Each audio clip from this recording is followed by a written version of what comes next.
આજકાલ લગ્નમાં એક ટ્રેન્ડ ચાલી રહ્યો છે. જ્યારે પણ જમાઈ તોરણે આવે ને પરણવા માટે, ત્યારે સાસુમાઓ આ જમાઈ માટે એક ગીત ગાય છે અને ડાન્સ પણ કરે છે.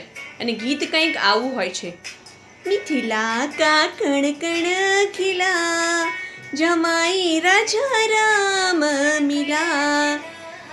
મિથિલા કા કણ કણ ખિલા, જમાઈ રાજા રામ મિલા.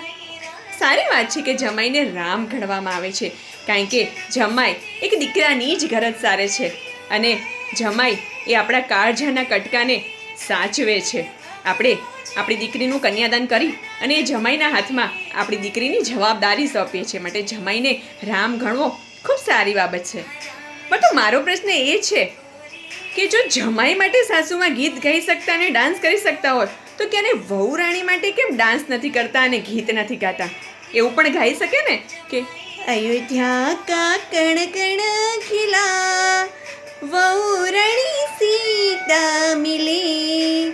અયોધ્યા કા કણ કણ ખિલા, વહુ રાણી સીતા મિલે. ક્યારે આપણા માટે તો કોઈ ગીત જ નથી ગાતું. જમાઈ માટે ગીત ગાઈને ડાન્સ પણ કરે છે અને આપણા માટે ક્યારેય નથી ગાતા.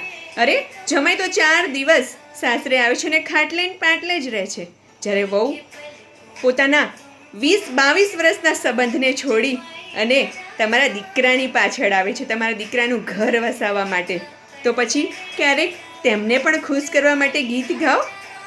જે દીકરી તમારા ઘરમાં ઘરનું બધું કામ કરે છે, તમારા તાના સાંભળે છે, તમારી વટ ખાય છે, તેના માટે તો ગીત ગાવું જોઈએ ને.